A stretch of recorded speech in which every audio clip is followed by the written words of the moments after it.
So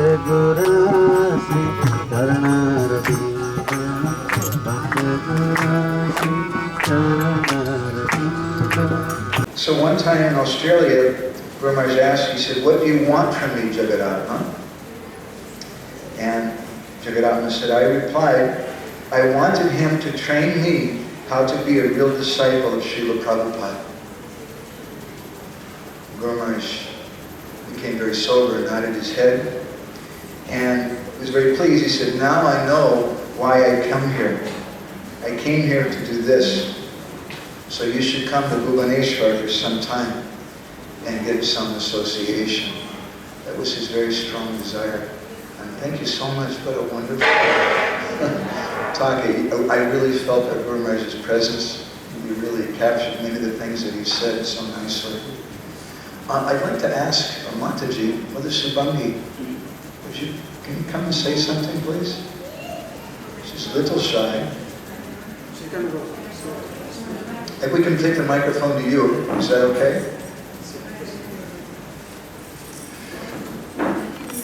Another from Mahanidhi Swami. Srila Govinda Swami is our eternal well-wisher and friend. He is a bandhu, friend of anyone who wants to be a Brajvasi, resident of Vrindavan, and who wants to serve Radharani as a Maha Mantra, especially in the mood of nourishing and assisting Radharani in her Vipralamba mood of separation. Everyone in the world should have a friend like Govinda Swami, by hearing his sacred teachings and his tales and reading his realized books. If we hold his hand and follow his teachings, then we will meet him again in Vraja and thus renew our friendship with Govinda Swami Rajabandhu. Bhakti Chumach, he was giving class today and spoke about him. And he said, he might be needed in another place or another movement where Srila Prabhupada is calling him to. That was really, I'm thinking, because the good devotees are leaving so early and I'm left here. I think, why do they have to leave so early? They could do such good preaching here, much better than me. So, but maybe Srila Prabhupada really needs him somewhere else. One of our Shiva Ram Swami said, wrote, one of Govinda Maharaj's missions in ISKCON was to show devotees who at that time were beginning to lead to other Gaudiya Vaishnavas that everything that one needed to become Krishna conscious was Srila Prabhupada. He wanted to inspire Srila Prabhupada's disciples to Prabhupada's teaching and to become more and more absorbed in Krishna consciousness. Yeah, I really admired when I was reading his book, how he was following Srila Prabhupada and how he was taking his service so sincerely. He would not eat if he has not certain amount of books, certain amount of pages in his book. This was so amazing.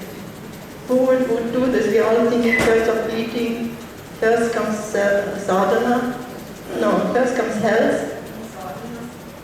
Sadhana, then a service. So that's, but it's actually just that, and just was giving all his life and health, everything just for the mission of Srila Prabhupada.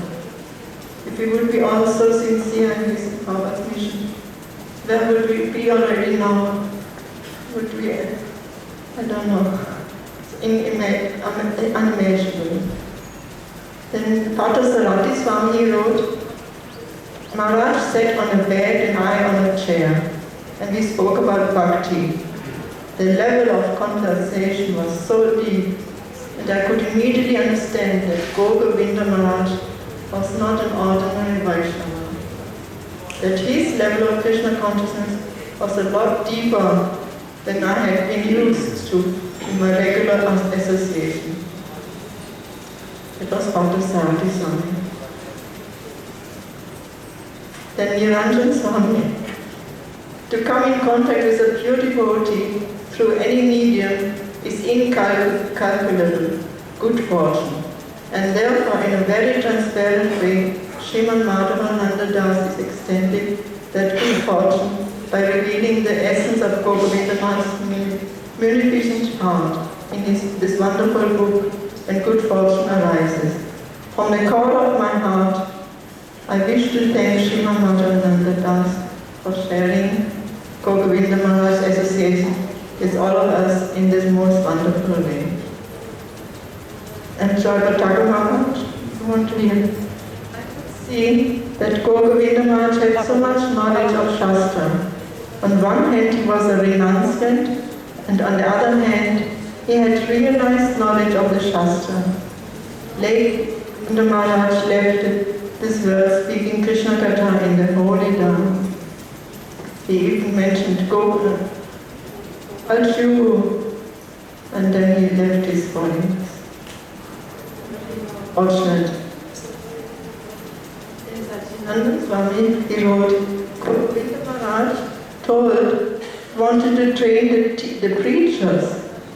Much later, after I started listening to his tales, I heard how in New York he gave 3 points regarding why he preached the way he did. One was to show how everything is in Prabhupada's books. A second thing was to train the preachers. And the third point was that he wanted to keep devotees from leaving ISKCON. When I heard him talk like this, I immediately made a strong alliance with him. I thought, oh, this is a genuine servant of Srila Prabhupada. He really has a mission. He has thought about it. Yeah. When he went to the printers in Bhubaneswar, he was usually taking the bus, but sometimes he could not make it for the bus. So he would walk these 5 kilometers, and his servant also. And because it was actually lunchtime, he missed the lunchtime, so he would not eat anymore the whole day. Just to get the service was first for him. And last one, Bhakti Rasamrita Swami, he wrote, equally heart-touching as his teachings is the story of Govinda Swami's life. In a sense, there is no distinction between his life and his teachings.